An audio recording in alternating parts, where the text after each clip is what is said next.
So let's learn and enjoy mathematics.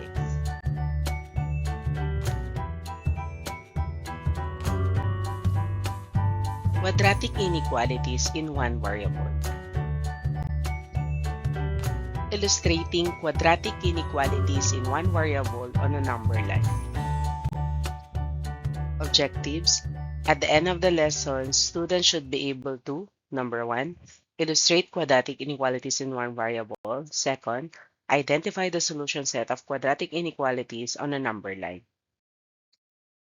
This is the symbol for less than or equal to, greater than or equal to. Roots and critical value. Case A, x is less than the first root or x is greater than the second root. So kung titingnan natin yung number line representation, x is less than the first root. So yung circle natin walang shade because this is less than only, or x is greater than the second root. So yung graph niya, yung first root patungo sa left side, greater than siya, so yung second root niya papunta sa right side. So kapag nagsusulat ng solution set, the solution set are x is less than the first root or x is greater than the second root. So in interpretation for that, any number is less than the first root or any number that is greater than the second root. In the given, x minus 2 times x minus 5 greater than 0. So x minus 2 equals 0. First value of x is 2. X minus 5 is equal to 0. So x is equal to 5. So 2 and then 5. So it means mas mababa yung 2. So the solution set is x less than 2 or x greater than 5. Let us identify kung paano natin makukuha yung shaded part. So the interval x minus 2, ito yun, x minus 5, and then x minus 2, x minus 5. So let us try first from negative infinity kasi x less than 2. So from negative infinity up to positive 2. So kung gagamit tayo ng test points, let us try 0. So 0 minus 2, so that is negative 2, so negative. 0 minus 5, that is negative pa rin. Negative times negative, positive. Next, and then sa pagitan daw ni 2 and then 5. So let us try 4. 4 minus 2 is 2, so positive. 4 minus 5, that is negative 1, so that is negative. Positive times negative, that is negative. From positive 5 to positive infinity, so higher than 5, that is 6. 6 minus 2 is 4, so the answer is positive. 6 minus 5 is 1, so that is positive. Positive times positive is positive. Kung titingnan natin yung both positive, yun yung may shaded part. So it means x is less than 2 or x is greater than 5.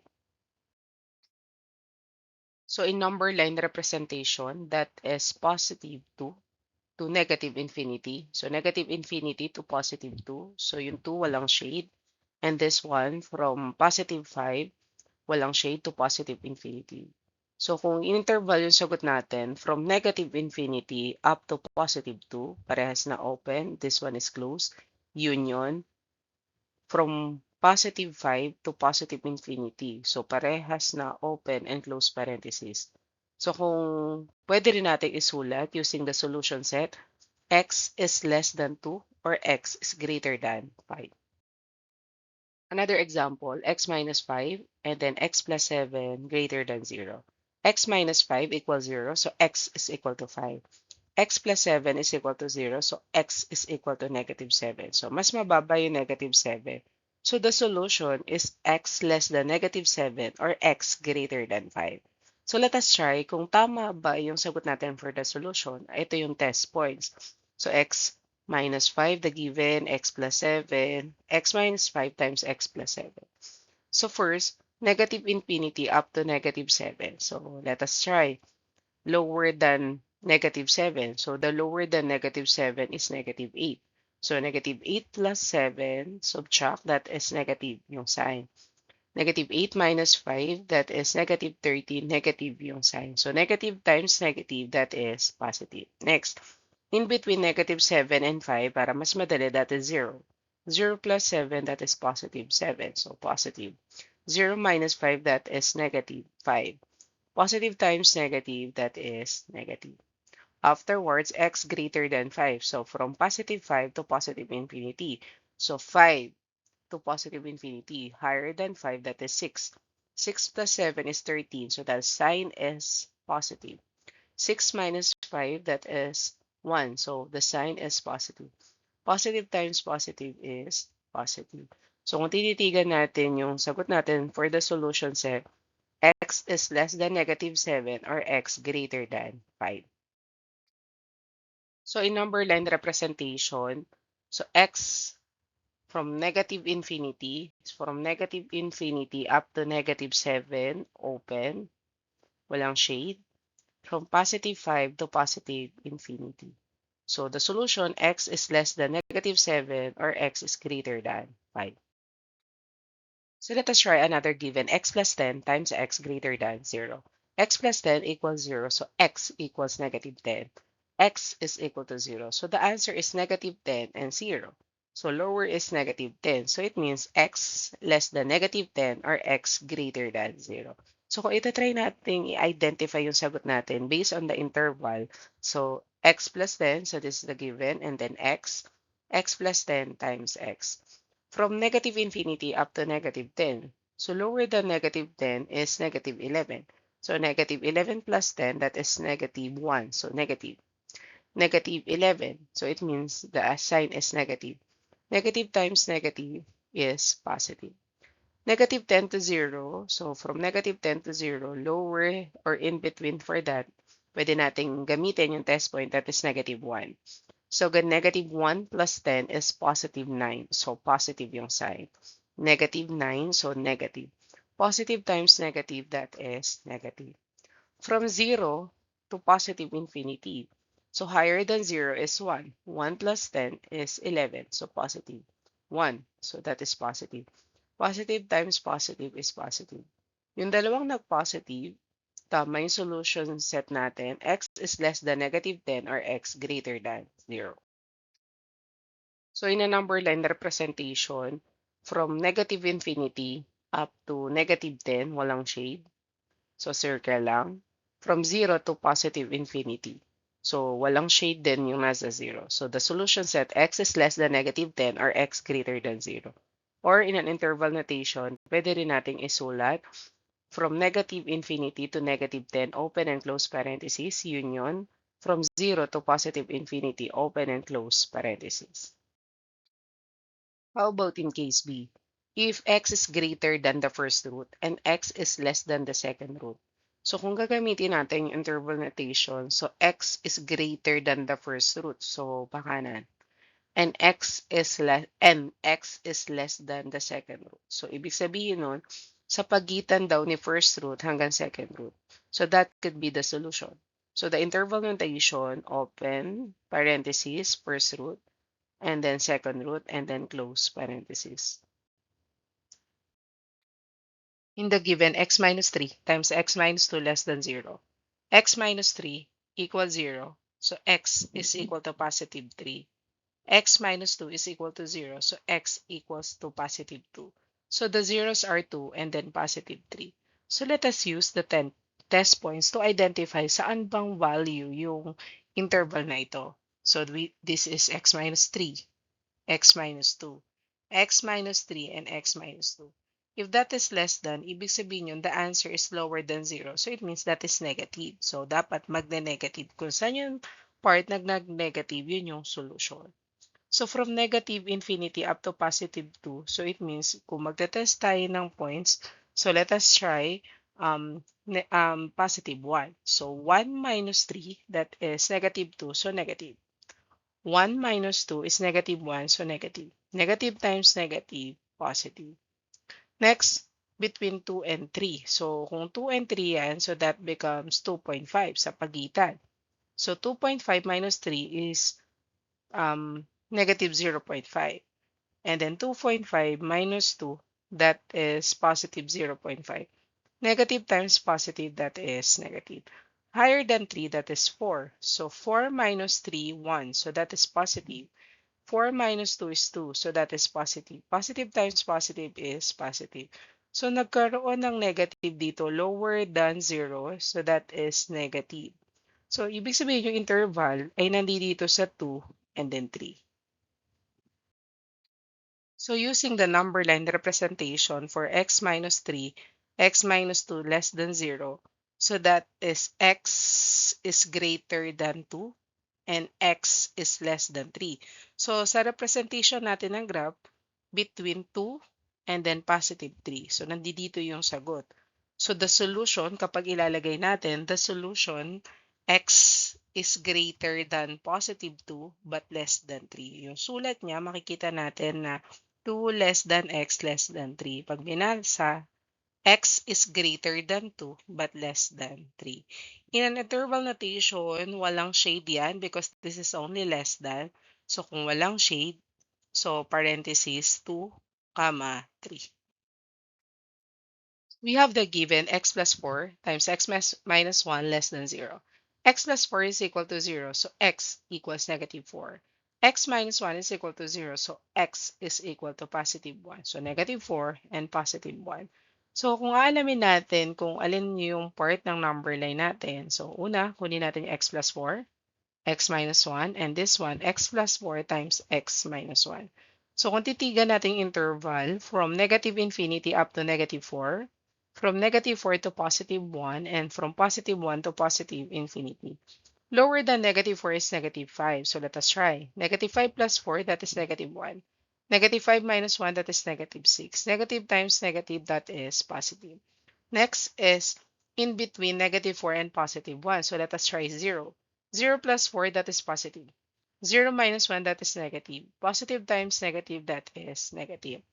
Next, higher than 1. Higher than 1 is 2. 2 plus 4 is 6.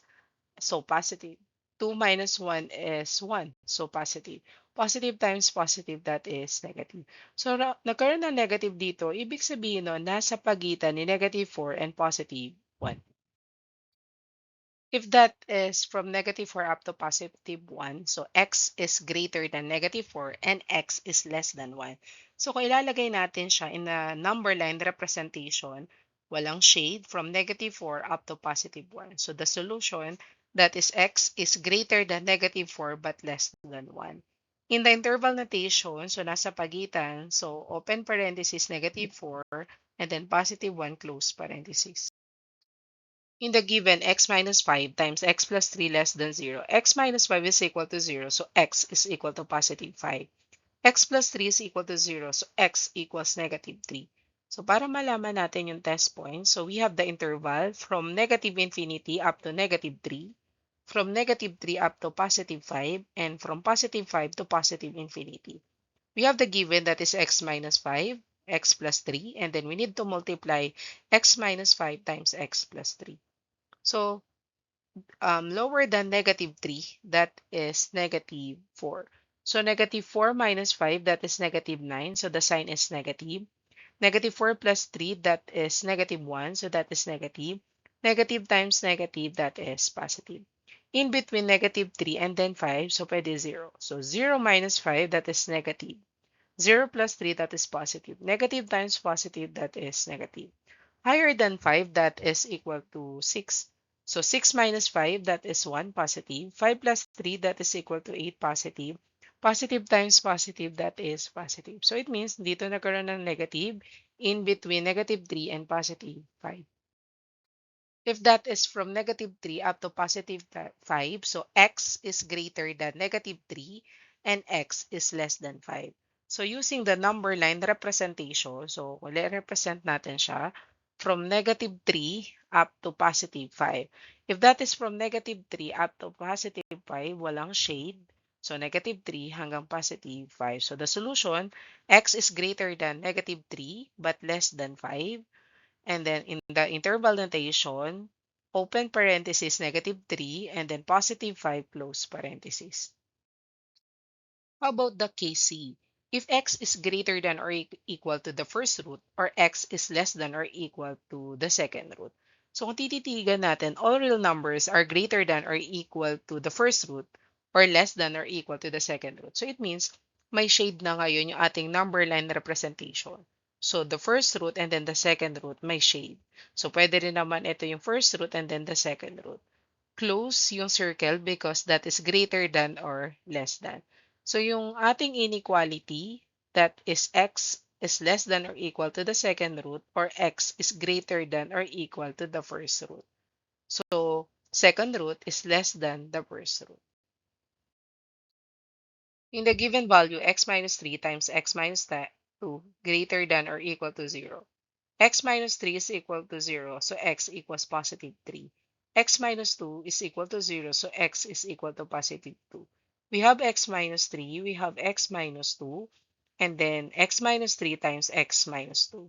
From negative infinity up to positive 2, and then positive 2 to positive 3, and then positive 3 to positive infinity. If that is greater than or equal, so ibig sabihin nun, greater than or equal to 0. So, higher than 0. So, that is positive. So, kailangan hanapin natin yung positive for the number line representation. Lower than positive 2, that is pwedeng 0. So, 0 minus 3, that is negative 3. Negative yung sign. 0 minus 2, that is negative 2. So, negative yung sign. Negative times negative, that is positive. 2 and 3, in between 2 and 3, that is 2.5. So 2.5 minus 3, that is negative 0.5. So that the sign is negative. 2.5 minus 2, that is 0.5. So negative times positive, that is negative. Higher than 3, that is 5. 5 minus 3, that is 2, positive. 5 minus 2, that is positive 3. So, positive times positive, that is positive. So, yung interval natin ay nandito. From negative infinity up to positive 2, and then from positive 3 to positive infinity. It means the answer that is x is less than or equal to 2 or x is greater than or equal to 3. So using the interval notation, from negative infinity up to positive 2, union, from positive 3 up to positive infinity. So kung gagamitin natin yung number line representation, that is 2 shaded part going to the left side, and then positive 3 may shade yung circle going to the right side. If the given is x times x plus 4 is greater than or equal to 0, so x is equal to 0, and then x plus 4, that is equal to negative 4. So the answer is 0 and then negative 4.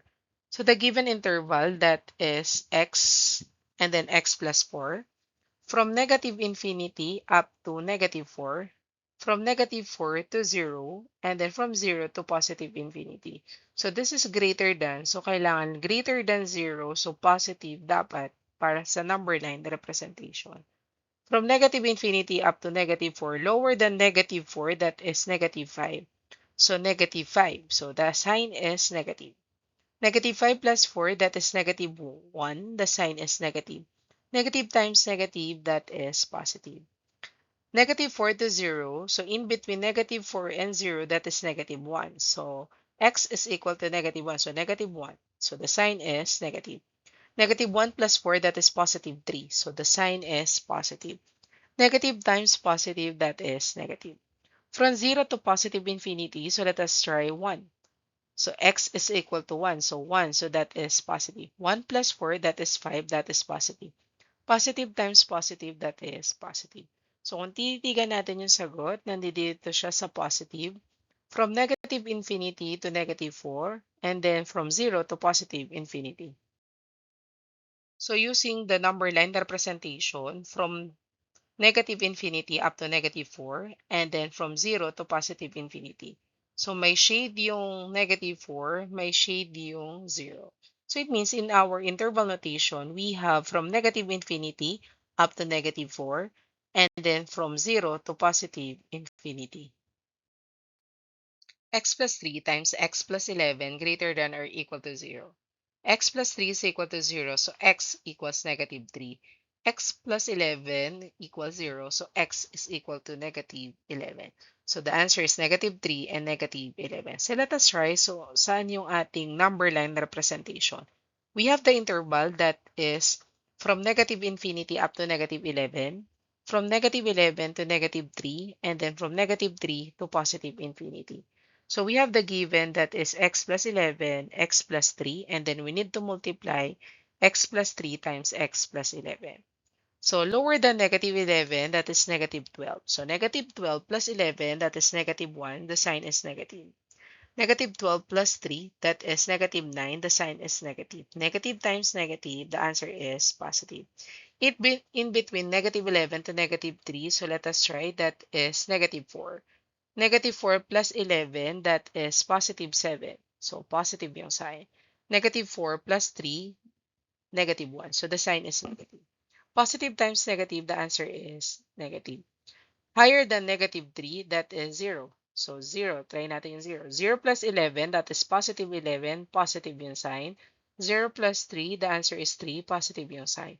Positive times positive, the answer is positive. So ibig sabihin nun, yung interval notation natin from negative infinity to negative 11 and from negative 3 to positive infinity.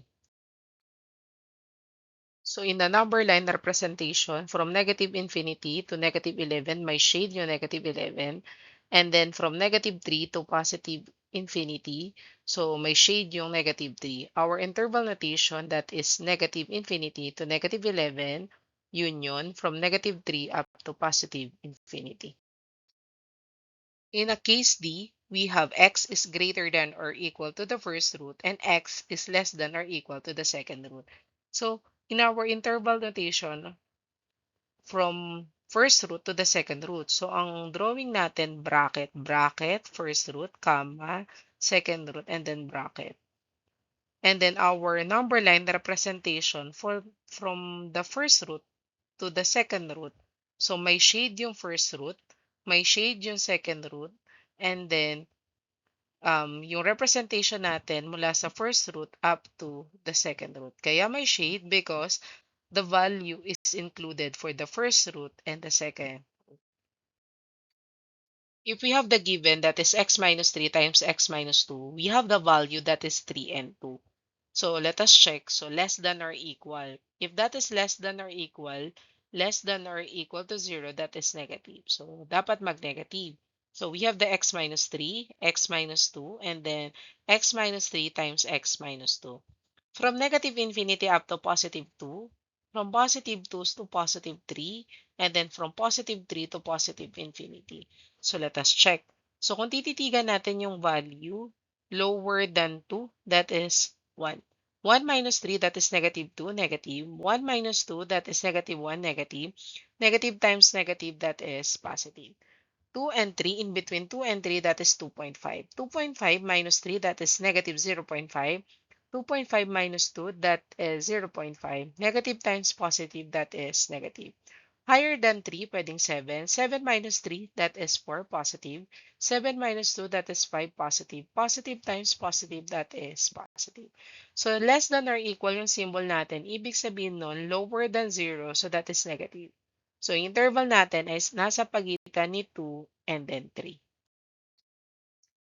In the given, that is from x is less than or equal to 2 and x is greater than or equal to 3. So it means less than or equal to 2. So nasa pagitan siya ni 2 and 3. That could be the shaded part. So the solution set, x is greater than or equal to 2 but less than or equal to 3. Our interval notation, that is bracket 2 hanggang 3. We have the given that is x minus 5 times x plus 2 less than or equal to 0. So x minus 5 is equal to 0, so x is equal to positive 5. X plus 2 is equal to 0, so x equals negative 2. So we have the given from negative infinity to negative 2, and from negative 2 up to positive 5, from positive 5 to positive infinity. We have the given that is x minus 5, x plus 2, and then x minus 5 times x plus 2. Lower than negative 2, let us try, pwede negative 3. Negative 3 minus 5, that is negative 8, so negative. Negative 3 plus 2, that is negative 1, that is negative. Negative times negative, that is positive. Negative 2 to 5, so pwede natin gamitin ay 0. So 0 minus 5, that is negative 5, negative. 0 plus 2, that is positive 2, so positive. Negative times positive, that is negative. Higher than 5, 6. 6 minus 5, that is 1, so positive. 6 plus 2, that is 8, positive. Positive times positive, positive. So yung interval notation natin, this is less than or equal to 0, so negative. So sa pagitan daw siya ni negative 2 and positive 5. So the answer for that given, x is less than or equal to negative 2 and x is greater than or equal to 5. In the number line, the representation is in between negative 2 up to positive 5. May shade yung negative 2, may shade yung positive 5 for the circle. So sa pagitan ni negative 2 and positive 5.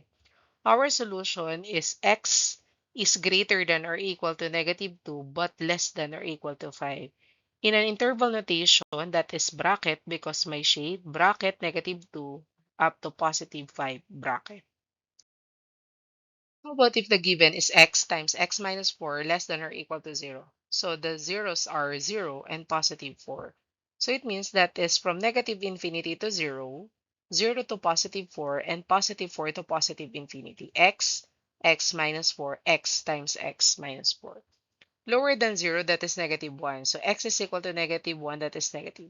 Negative 1, negative 4, that is negative 5, so that is negative. Negative times negative, that is positive. In between 0 and 4, pwedeng 3. So the value for x is 3, so 3, positive. 3 minus 4, that is negative. Positive times negative, that is negative. And then higher than 4, so pwedeng 10. So x is equal to 10. 10 is positive. 10 minus 4, that is 6. So, positive din yung 6. Positive times positive, that is positive. Based on the interval notation or the inequalities, based on the inequalities, this is less than. So, it means lower than 0. So, lahat ng sagot negative. So, nandito yung ating shaded part in between 0 and 4. Based on the given, our interval notation from 0 up to positive 4, may shade yung 0, may shade yung positive 4, nasa gitna. So it means x is less than or equal to 0 and x is greater than or equal to 4. The solution, x is greater than 0 but less than 4, or in the interval notation from 0 up to positive 4 bracket.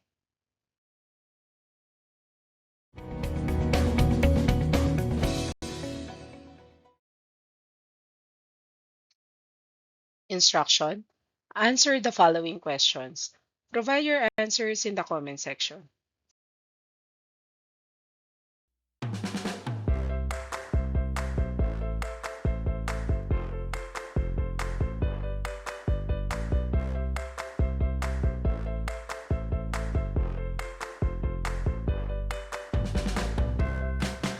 Enjoy learning mathematics. I'm Teresa Tubal. Thank you so much.